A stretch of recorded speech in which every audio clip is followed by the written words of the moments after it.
Is mileage the answer to running faster? Everything I seem to see on the internet point to, yeah, probably.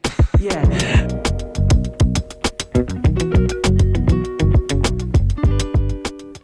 So if you look around the internet, you will inevitably see some information about running more mileage, essentially equaling running faster times. I especially see this with, like there's a subset of videos. I ran X time and it's usually like sub 3 hours in 1 year, or in this idea of mileage being the cure-all for running faster is kind of interesting.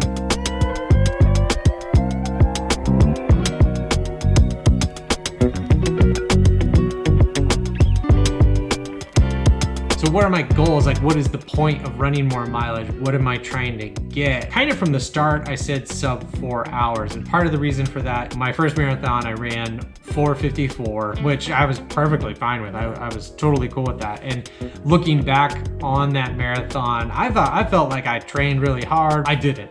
You can look at the Strava data. I mean, I think I got a fine result for the amount of work I put in. It's not what I want for this marathon. It's not what I want going forward. Sub 4, that's not really my goal. My goal is to be as fast as I possibly can. It's just that the number I am unwilling to hit is anything that starts with a 4. Essentially, that says I want to be sub 4 hours, but really what it is I'm not putting a limit on my potential of how fast I can run this marathon. I'm gonna go out there and I'm gonna run as hard as I can on that day, at that time, get the best possible result. I'm not aiming for 3:59.59, I'm aiming for Kipchoge. Probably not gonna get there, but I'm gonna aim low and miss low.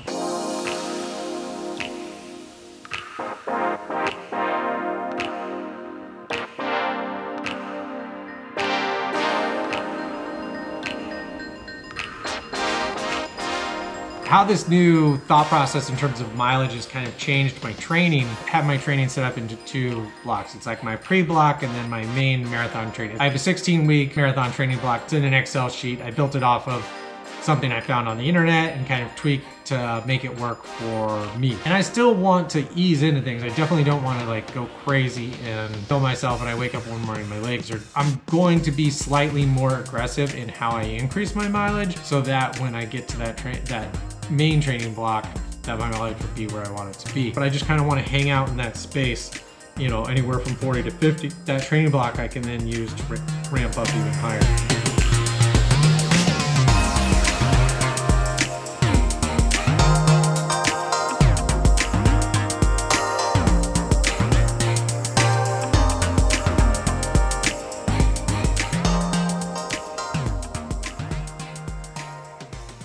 In terms of obstacles, you got to think like the 2 big things are going to be fatigue and injury.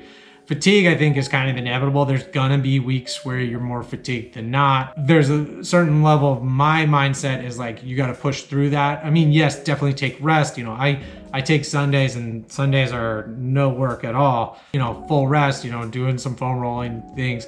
I haven't been super consistent with that. Well, I'm probably gonna need to start doing that as miles ramp up. In terms of injury, I think just trying to not push too much. Like obviously I'm like literally saying that I'm going to be mildly aggressive in pushing my mileage. I think I have to tamper because I'm the self that's like, oh, let's go out and run 80 miles next week.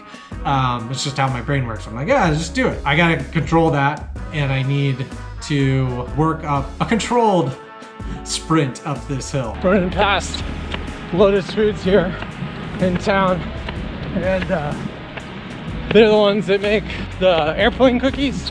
They're like Biscoffs, and it usually smells good as you run by.